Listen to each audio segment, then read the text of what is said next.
आज हम बात करने जा रहे हैं जम्मू कश्मीर की राजनीति के एक ऐसे ड्रामे की जो परिवार, पार्टी और पावर की जंग को एक साथ बुनता है। बड़गाम विधानसभा सीट पर उपचुनाव का मुद्दा अब सिर्फ वोटों की लड़ाई नहीं रह गया, ये आगा परिवार के अंदर की फूट और नेशनल कॉन्फ्रेंस के साथ आगा सैयद रुहुल्ला मेहंदी के बढ़ते तनाव का केंद्र बन चुका है। बड़गाम श्रीनगर के पास स्थित यह इलाका शिया बाहुल क्षेत्र है और हमेशा से एनसी पीडीपी का गढ़ रहा है, लेकिन 2024 के विधानसभा चुनाव के बाद सीएम उमर अब्दुल्ला ने बड़गाम सीट छोड़ दी, जिससे 11 नवंबर 2025 को उपचुनाव तय हो गया। इस चुनाव में एनसी ने आगा सैयद महमूद को टिकट दिया, जबकि पीडीपी ने आगा परिवार के ही एक और सदस्य आगा सैयद मुंतजिर मेहंदी को। लेकिन असली टेंशन एनसी के सांसद आगा रुहुल्ला मेहंदी का पार्टी से अलगाव। रुहुल्ला जो बड़गाम के ही प्रभावशाली नेता हैं, उन्होंने साफ कह दिया कि वे एनसी के लिए कैंपेन नहीं करेंगे। आखिर क्यों? आइए स्टेप बाय स्टेप इसको भी समझ लेते हैं। सबसे पहले आगा परिवार को समझिए। यह कश्मीर का एक प्रमुख शिया राजनीतिक परिवार है जो बड़गाम में दशकों से दबदबा रखता है। आगा सैयद महमूद इस परिवार के वरिष्ठ सदस्य हैं। वे एनसी के पुराने लीडर हैं और शिया कम्युनिटी में काफी सम्मानित। दूसरी तरफ आगा सैयद रुहुल्ला मेहंदी उनके भतीजे हैं। रुहुल्ला की राजनीतिक यात्रा एनसी से ही शुरू हुई। 2002 से 2018 तक वे बड़गाम से विधायक रहे, फिर 2019 में श्रीनगर से सांसद बने। वे युवा पॉपुलिस्ट लीडर हैं, सोशल मीडिया पर एक्टिव रहते हैं, लोकल इश्यूज पर हमेशा मुकर रहे हैं, लेकिन रुहुल्ला हमेशा से पार्टी लाइन से थोड़ा अलग चलते रहे। वे आर्टिकल 370 की बहाली, स्टेटहुड और रिजर्वेशन जैसे मुद्दों पर हमेशा सख्त रहे। अब बड़गाम की पॉलिटिकल हिस्ट्री को समझते हैं। यह सीट एनसी का पारंपरिक गढ़ है। 2024 चुनाव में उमर अब्दुल्ला ने यहां से जीत हासिल की, लेकिन गांधरबल सीट रिटर्न करने के बाद बड़गाम वैकेंट हो गई। बड़गाम शिया बाहुल है, जहां वोट बैंक, फैमिली टाइज और कम्युनिटी लॉयल्टी पर टिका है। एनसी और पीडीपी यहां अल्टरनेट करते रहे। 2014 में रुहुल्ला ने पीडीपी के मुंतजिर को करीब 2500 वोटों से हराया था, लेकिन अब फैमिली वर्सेस फैमिली एनसी ने महमूद को चुना, जो रुहुल्ला के लिए चैलेंज है। रुहुल्ला का मानना है कि पार्टी ने लोकल इश्यूज पर वादे पूरे नहीं किए। वे कहते हैं कि पार्टी ने बड़गाम को नजरअंदाज किया। यह तनाव नया नहीं, 2024 चुनाव से पहले ही रुहुल्ला ने पार्टी पर प्रेशर डाला था, लेकिन उपचुनाव ने इसे उफान पर ला दिया। बड़गाम में विकास धीमा रहा, सड़कें, हेल्थ केयर, जॉब्स रुहुल्ला ने इन्हें हथियार बनाया। वे कहते हैं, मैं वोटर्स के साथ खड़ा हूं, पार्टी के साथ नहीं। अगर वादे झूठे हों तो तनाव की जड़ क्या है? 3 मुख्य कारण। पहला, अनफुलफिल्ड प्रोमिसेस।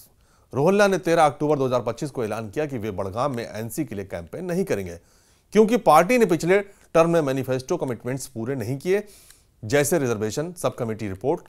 रुहुल्ला ने 19 अक्टूबर तक का अल्टीमेटम दिया था, रिपोर्ट पब्लिक होगी तभी वे कैंपेन करेंगे। डेडलाइन मिस हो गई। वे कहते हैं, अगर पार्टी लोगों के लिए वादे भूल गई तो मैं क्यों लोगों के सामने जाऊं। दूसरा, फैमिली और पॉलिटिकल ईगो।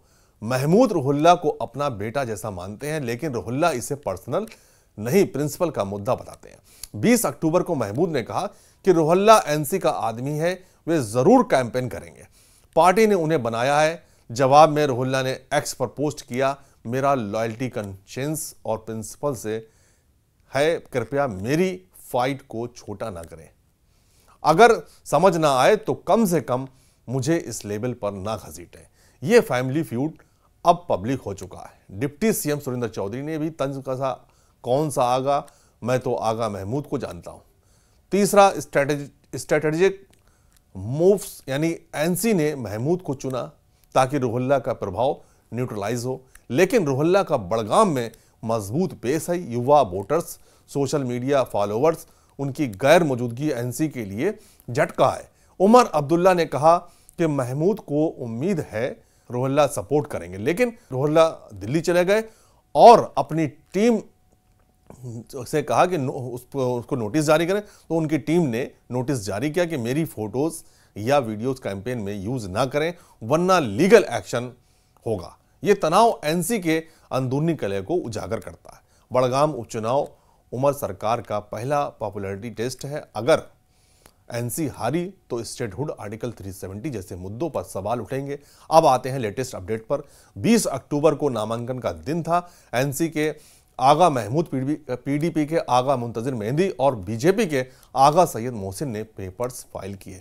इंडिपेंडेंट मुंतजिर मोहिउद्दीन भी मैदान में हैं, साथ ही आप और अवामी इत्तेहाद पार्टी के कैंडिडेट्स भी हैं। वोट फ्रैगमेंटेशन का खतरा है। महमूद ने कॉन्फिडेंस दिखाया है, बड़गाम एनसी का गढ़ है, रुहुल्ला जरूर आएंगे, लेकिन रुहुल्ला दिल्ली फ्लाइट से चले गए।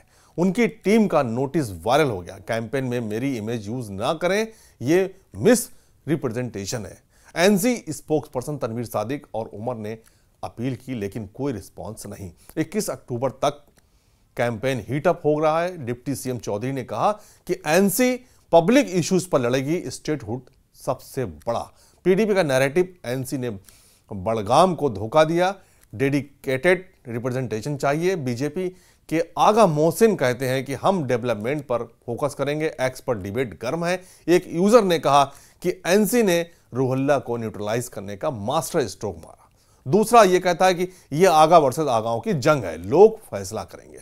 रुहुल्ला के सपोर्टर्स कहते हैं कि यह सर्वाइवल की फाइट है। 11 को वोटिंग और काउंटिंग 14 नवंबर को है, ये तो नतीजा तय करेगा। ये तनाव सिर्फ बड़गाम तक सीमित नहीं, एनसी के लिए रुहुल्ला की गैर मौजूदगी वोटर्स को डिवाइड कर सकती है। शिया कम्युनिटी में स्प्लिट होंगे, कुछ महमूद के साथ, कुछ रुहुल्ला के साथ। पीडीपी को फायदा हो सकता है, मुंतजिर फैमिली टाइज यूज कर सकते हैं। बीजेपी और छोटी पार्टियां वोट काटेंगी। अगर एनसी बिना रुहुल्ला के जीती तो उनका पॉलिटिकल सर्वाइवल खतरे में आ जाएगा। वे कहते हैं मैं प्रिंसिपल पर खड़ा हूं, लेकिन क्रिटिक्स कहते हैं कि यह युगो है। कश्मीर पॉलिटिक्स में फैमिली फ्यूड्स आम है, जैसे अब्दुल्ला फैमिली के अंदरूनी झगड़े, लेकिन यह उमर सरकार को कमजोर कर सकता है। उपचुनाव स्टेटहुड डिबेट को फ्यूल देगा।